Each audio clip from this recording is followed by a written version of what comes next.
Assalamualaikum warahmatullahi wabarakatuh. Perkenalkan, nama saya Ika Anggun Kamelia dari Program Studi Pendidikan Seni Rupa Fakultas Bahasa dan Seni Universitas Negeri Surabaya.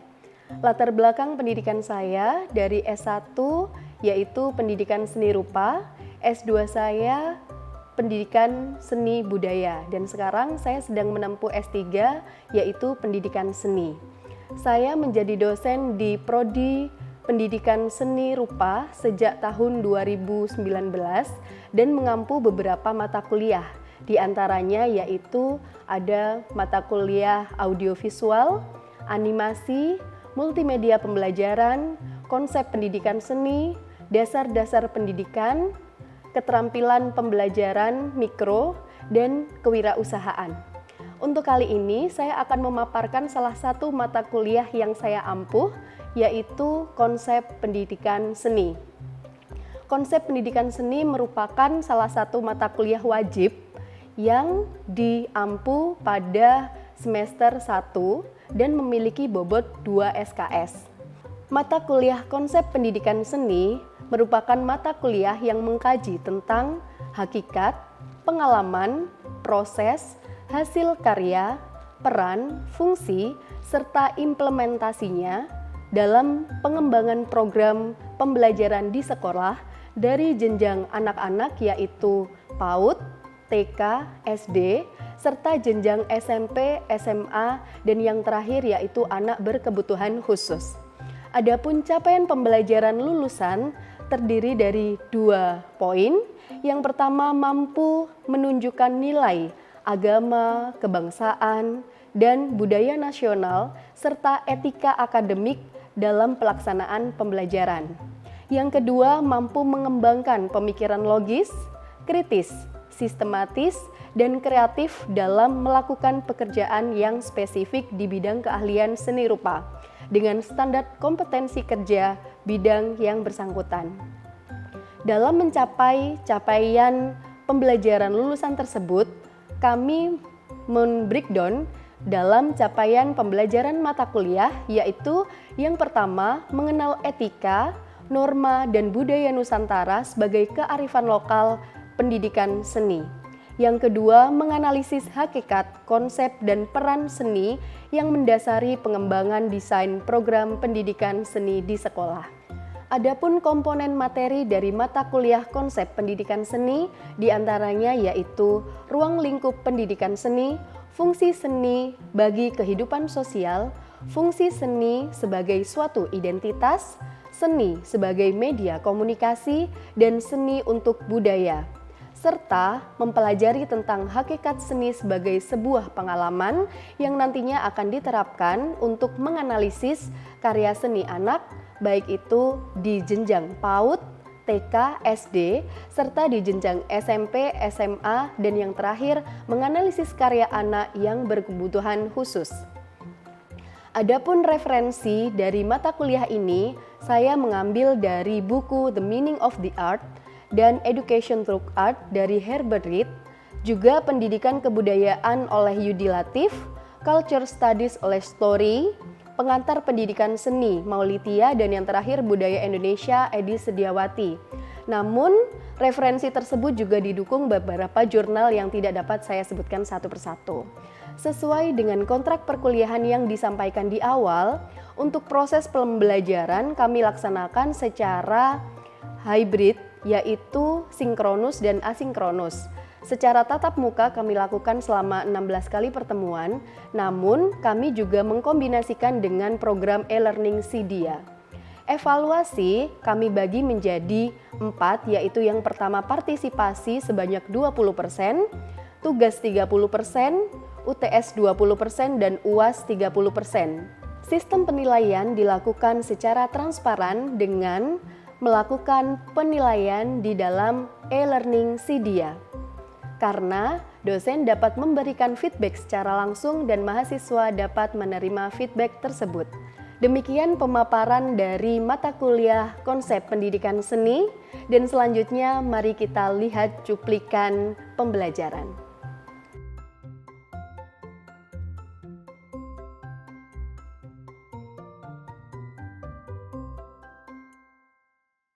Assalamualaikum warahmatullahi wabarakatuh.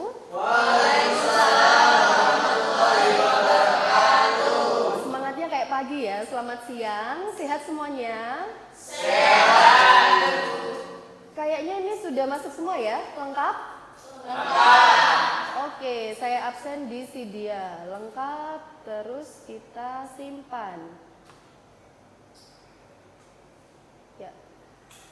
Baiklah teman-teman semuanya. Sebentar.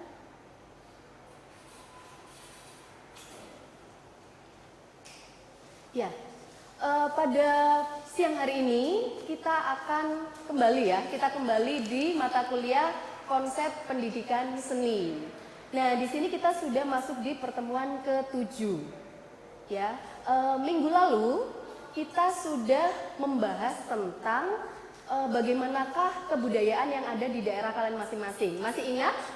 Masih. Nah, oke, kalau masih ingat, siapa yang mau menyebutkan kebudayaan apa yang paling menonjol di daerahnya? Siapa? Oke, Vivi. Ya, kalau dari kebudayaan di tempat saya itu yang paling menonjol itu ada salah satunya adalah Talawang. Talawang, daerah mana? Daerah Kalimantan. Oke, saya mau tahu. Ingat nggak kemarin Talawang itu apa? Itu Tameng. Ya, berarti Vivi menyampaikan dengan baik ya. Oke, satu lagi. Saya Bu. Oke, Raffi dari Lamongan. Daerah saya itu untuk budayanya itu ada dari kuliner. Kuliner apa itu? Nasi boran Bu. Nasi boran. Oh, nasi bentuknya boran. Ya, jadi nasinya itu ditempatkan pada boran. Oke, nasi ditempatkan pada boran. Nah, berarti ini memperlihatkan bagaimanakah banyak keragaman dari budaya yang ada di kita semua ya. Hampir setiap daerah memiliki kebudayaan yang berbeda masing-masing. Nah, ini sebetulnya potensi ya untuk siapa? Untuk kita yang nantinya akan menjadi calon guru. Guru apa kita? Guru seni ya, guru seni budaya ya kalau di sekolah nanti. Nah, untuk pada kesempatan yang sekarang ini kita akan mempelajari tentang yang pertama mendeskripsikan fungsi seni untuk pendidikan seni, dan yang kedua mengimplementasikan kebudayaan tersebut dalam pembelajaran seni. Nah, karena kita akan membahas tentang itu, kita sebagai calon guru pasti kalian semua tahu siapakah Bapak Pendidikan Indonesia. Ayo, jangan durhaka ya. Siapa Bapak Pendidikan Indonesia? Iya. Alhamdulillah, Ki Hajar Dewantoro Al-Fatihah gitu ya. Nah, Ki Hajar Dewantoro itu sangat terkenal dengan bagaimanakah konsep pendidikannya. Masih ingat slogan yang biasa ada di logo-logo Dinas Pendidikan? Ki Hajar Dewantoro. Oke, Wisnu silakan. Apa? Yang pertama ada Tinggal Sosempul. Kemudian Iman Silomon Karso. Iya. Alhamdulillah, dia lolos jadi anak Indonesia ya. Bagus sekali. Nah, itu merupakan salah satu simbol yang memang dapat kita artikan bisa dalam pekerjaan, bisa dalam pengajaran, bahwa yang di depan itu harus memberikan contoh sebagai role model, yang di tengah mengikuti, yang bekerja ya, dan yang terakhir mengikuti itu Turi Handayani. Nah, di sini, oke, slide selanjutnya. Bukan Bung Karno ya, Ki Hajar Dewantoro memiliki suatu visi pendidikan di mana beliau ini ingin memasukkan unsur barat, namun masih mempertahankan yang unsur timurnya. Dengan cara apa? Yaitu mempertahankan tradisi lama, diolah dengan masa depan, diolah dengan bagaimanakah yang baru itu. Contoh tradisi barat atau teknik barat ya, kalau kita belajar tentang anatomi tubuh, pasti kita belajarnya dari barat. Namun bagaimanakah cara kita mengeksplor atau memasukkannya ke dalam nilai timur, maka yang kita gambar itu bukan Leonardo DiCaprio gitu ya, bukan siapa artis-artis barat gitu, bukan Angelina Jolie, tapi kita bisa menggambar karakteristik Indonesia. Kira-kira siapa yang paling terkenal yang kalian tahu? Ibu Beras, Dewi Sri, bisa Dewi Sri, ada Roro Jonggrang, banyak sekali. Nah, itu akhirnya nanti pas pembelajaran kita bisa memasukkan unsur-unsur yang anak-anak jadi tahu, oh Dewi sih siapa sih Bu gitu ya. Nah itu yang diinginkan dari Ki Hajar Dewantoro. Nah sebelum masuk lebih jauh, kira-kira kalau dari yang Ibu sampaikan tadi, budaya itu yang seperti apa sih? Iya, Vina. Penjelasan diri budaya itu segala hasil dari bumi manusia, yakni cipta, rasa, dan karsa yang dilestarikan oleh masyarakat serta diwariskan secara turun-temurun. Diwariskan secara turun-temurun gitu ya. Oke, kalau seandainya ini sedekah bumi, apakah itu dikatakan sebagai budaya? Sedekah bumi? Budaya? Budaya. Oke, kalau seandainya kampung pencuri, apakah itu jadi budaya? Budaya enggak kalau dia kampung pencuri gitu? Budaya. Yakin tetap pencuri dilestarikan. Ayo coba kita telah lagi ya. Coba kita telah lagi. Ada enggak yang budaya tapi unsurnya dia negatif? Apa? Ada enggak ya? Nah, ini perlu kita luruskan teman-teman. Karena di sini kalau namanya budaya itu pasti dikembangkan oleh masyarakatnya atau tetap dijaga. Dan biasanya yang negatif itu pasti dihilangkan ya.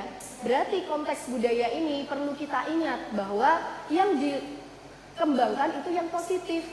Jadi kalau seandainya ada kampung pencuri, yang datang bukan turis tapi polisi gitu ya. Oh itu pencuri gitu. Nah jadi tambahan untuk Vina tadi, jawabannya sudah benar, yaitu hasil karya cipta yang karsa karya cipta yang memang diturunkan dan dikembangkan masyarakatnya. Tapi konteks itu nanti kalau generasi Z kan lebih ini ya kritis ya.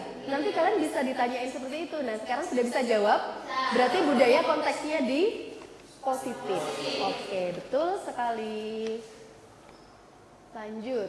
Nah di sini selain kita memasukkan unsur budaya, kita juga bisa mengcombine dengan teknik-teknik terbaru. Ini ada AI. Kalau kita biasanya batik itu ditulis ya, kemudian sebelum ditulis dirancang dulu, didesain. Nah ini desain manual. Ini dari timur kita memang sangat menghargai manual. Nah dari barat itu kebalikan dari kita karena selalu mengedepankan teknologinya. Gimana bisa mempercepat kerjaan gitu ya. Kalau kita kan suatu yang manual itu subhanallah. Jadi suatu yang manual itu yang diagung-agungkan karena kenapa? Orang timur itu selalu ada filosofi di dalamnya. Iya kan? Orang dulu kalau mau nenun harus puasa dulu teman-teman. Nah, karena ada filosofi itu. Orang timur memang hatinya itu yang luar biasa sekali. Nah, di sini yang perlu kita jaga filosofinya tetap, kebaikan kita harus tetap dijaga. Jadi pendidikan moral kita, walaupun kita anak zaman sekarang, jangan mau dianggap urak-urakan. Karena nggak semua anak sekarang yang urak-urakan gitu ya. Kita masih ada norma-norma yang bisa dijaga.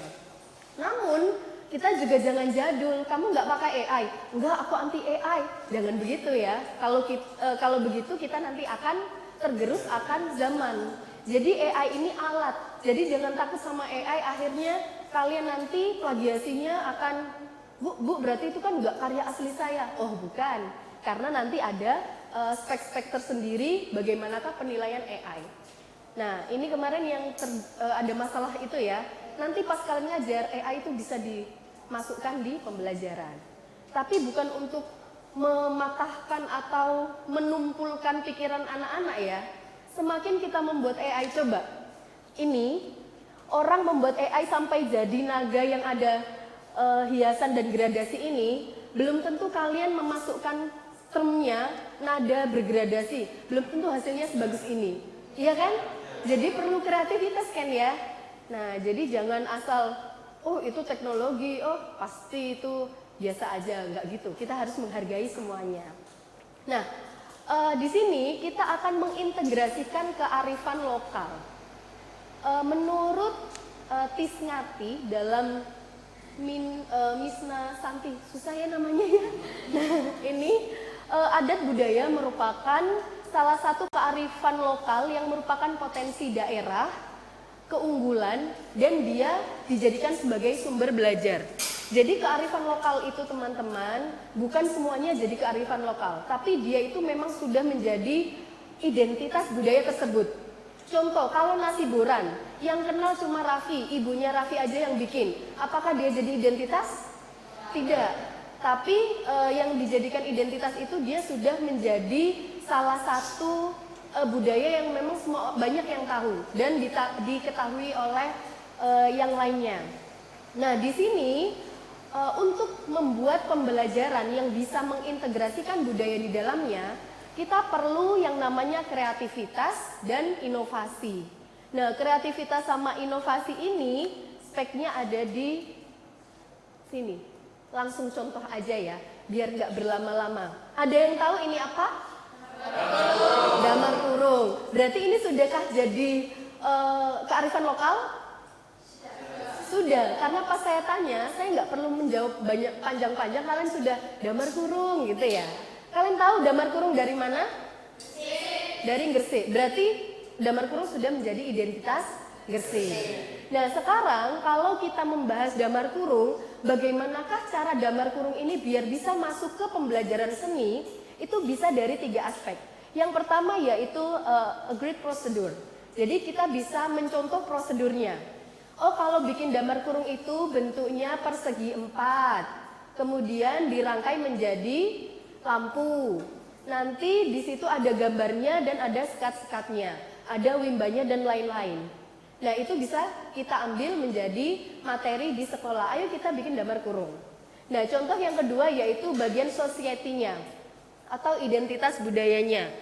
Kita memasukkan damar kurung ini sebagai apa sih simbol yang di daerah kalian? Contoh, kalau di sini itu kan ada orang-orang kecil ini, dia sedang sholat gitu ya, atau dia sedang makan minum-minum kopi di situ ya.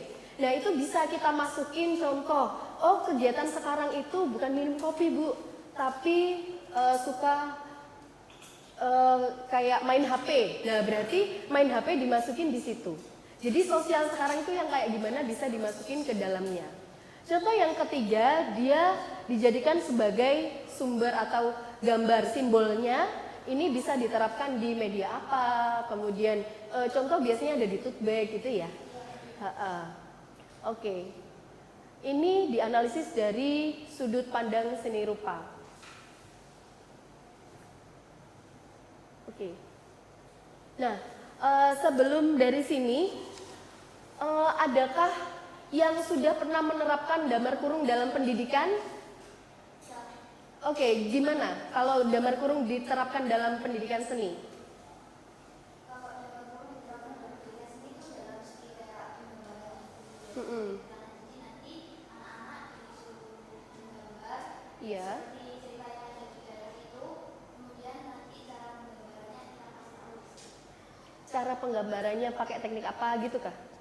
Cara alurnya, pola menggambarnya. Oh, pola menggambarnya. Berarti kamu masuk di poin 1, 2, atau 3? 1. Oke, pola nomor 1. Berarti sudah paham ya?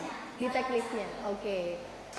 Salsa kemarin ini direncanakan PPL di Gresik juga?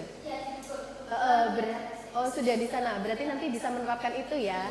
Ya, karena ini bagian dari budaya lokal.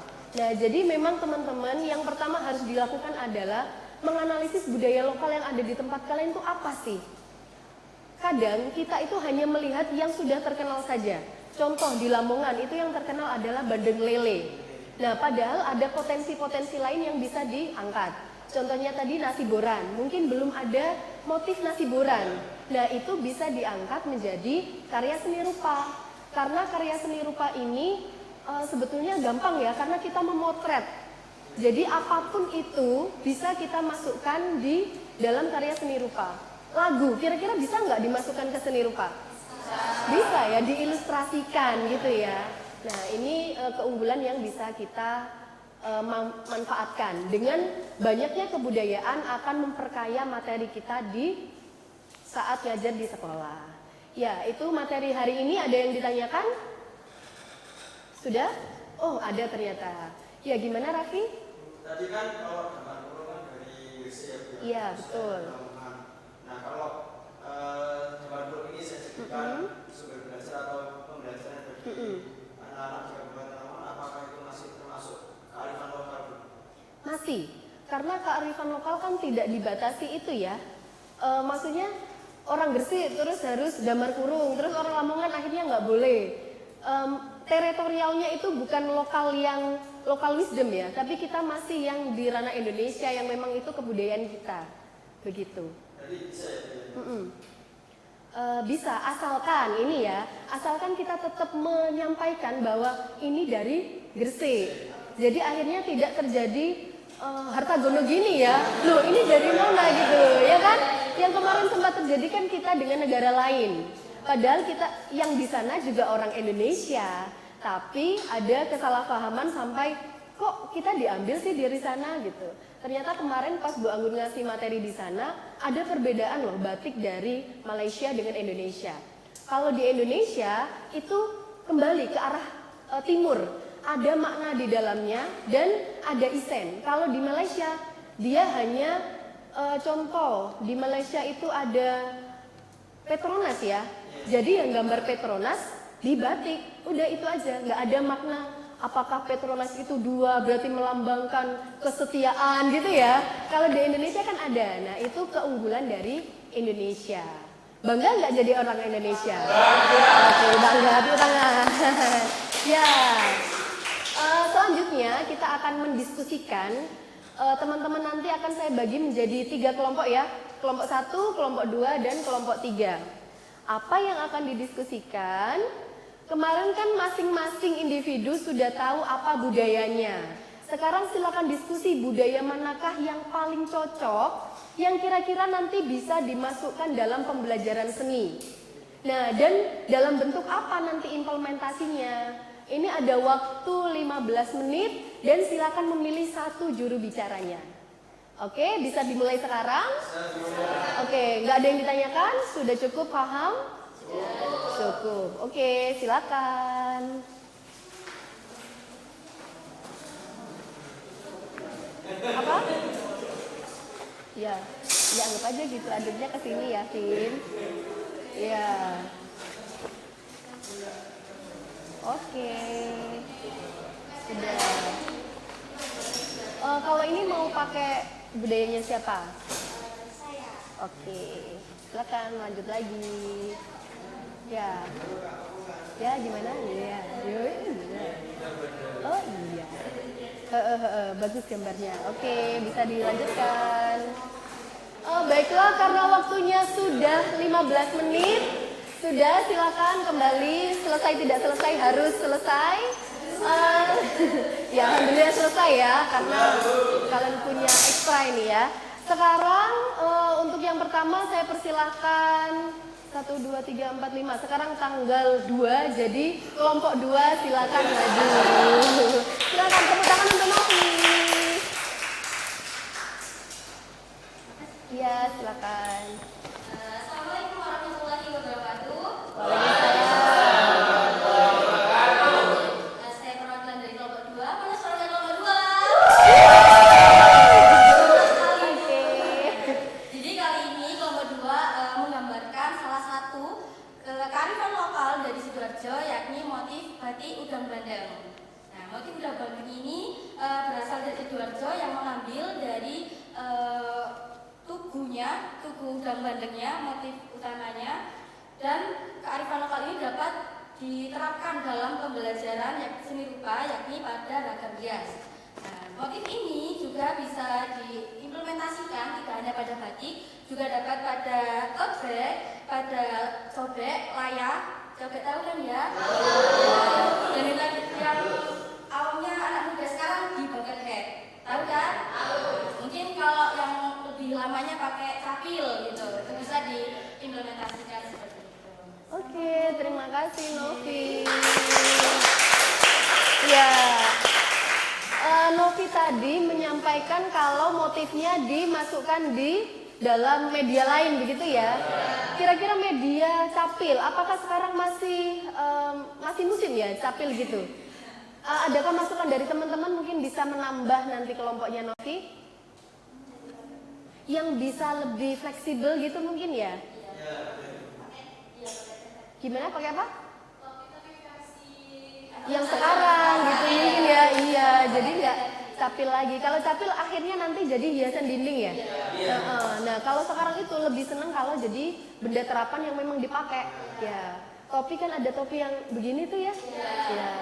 Ya, oke, bagus sekali Novi. Nah, teman-teman, berarti pada pembelajaran kita, teman-teman sudah paham ya apa fungsi budaya dalam pembelajaran seni? Gimana?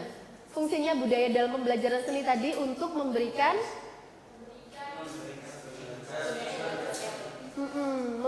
inspirasi ya. Jadi materi kita itu akan lebih banyak. Selain itu teman-teman, kita itu kalau nggak yang jaga kita, maka siapa lagi yang akan menjaga budaya? Nah, jadi kita harus punya niat positif.